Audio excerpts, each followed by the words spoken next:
A nossa equipe é composta pela Elisete, por mim, pela Emanuele, pelo Júlio, pela Karina e pela Natália.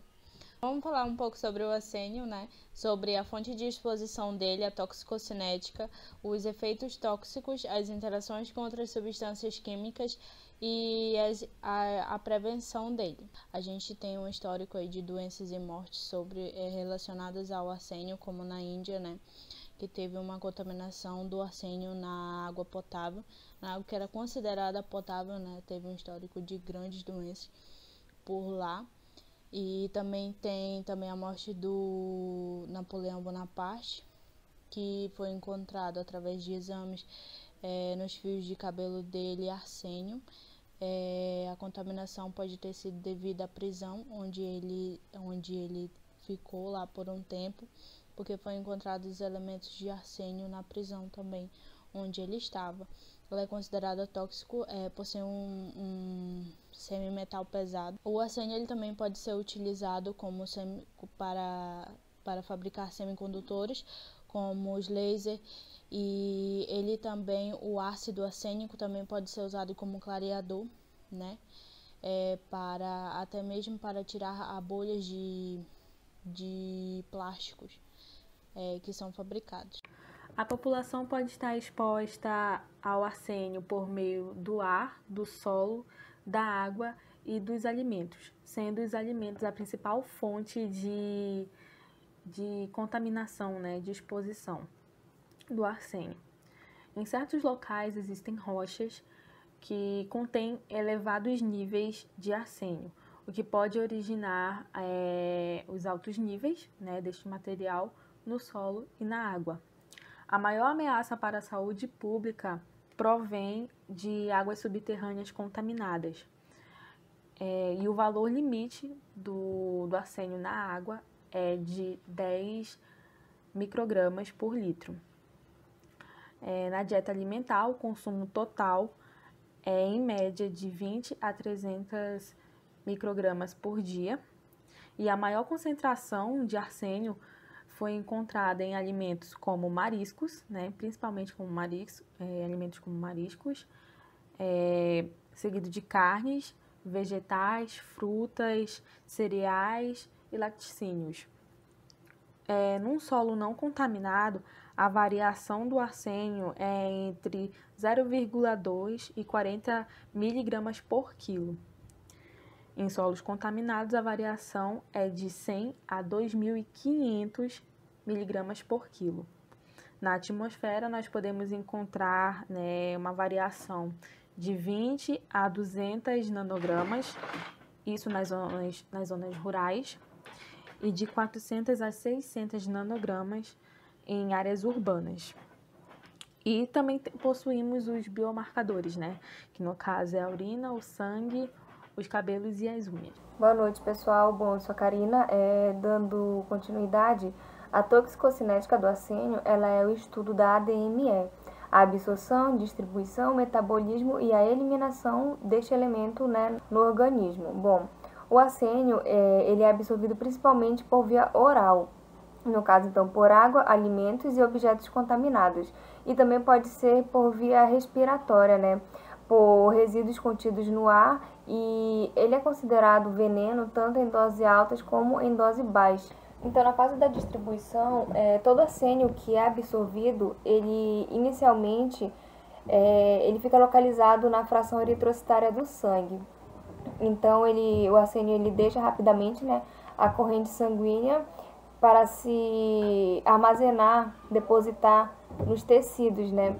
Então, ele é armazenado no fígado, nos pulmões e também nos ossos. Já no metabolismo, após a absorção, os arsenatos eles são parcialmente reduzidos a arsenitos. Então, originando-se, né, uma mistura de AS3 e AS5 no sangue. Então, o AS3 ele sofre metilação principalmente no fígado, né, para formar o MMA, que é o ácido moletilônico. E também o DMA, que é o ácido dimetilacênico, e sendo que a velocidade e a proporção, né, relativa à metilação, ele varia entre as espécies. A eliminação de compostos arseniais contidos na água e alimentos acontece principalmente pela urina, sendo que também pode ser eliminado através das fezes, cabelo, suor e o leite.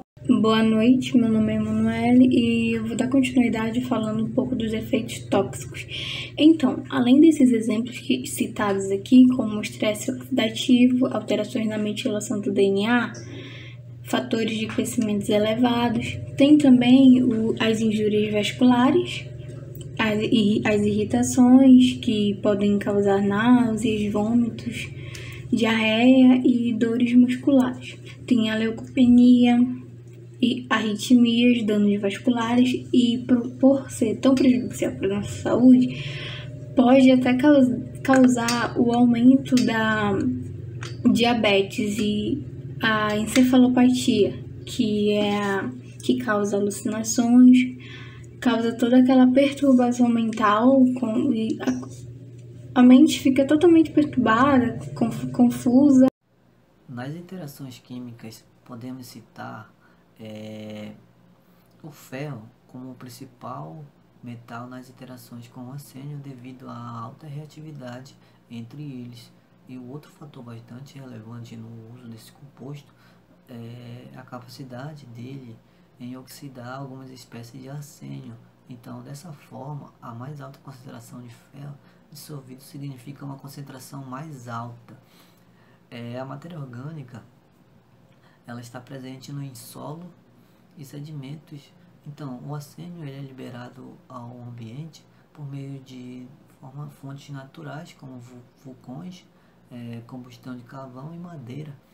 O arsênio ele é insolúvel em água, mas em muitos compostos eles podem ser solúveis e podem contaminar a água subterrânea. E o alumínio também possui uma interação com o arsênio. Outras substâncias úmicas, elas têm interação com o arsênio. Então, essas substâncias ela ainda não possuem uma estrutura definida, mas com base em suas características de solubilidade, são ácidos úmicos e ácidos fúvicos. Boa noite, professor. Boa noite, turma. Vou falar um pouco sobre a prevenção do arsênio. Bom, como já foi falado aqui, mas eu vou dar só uma breve introdução.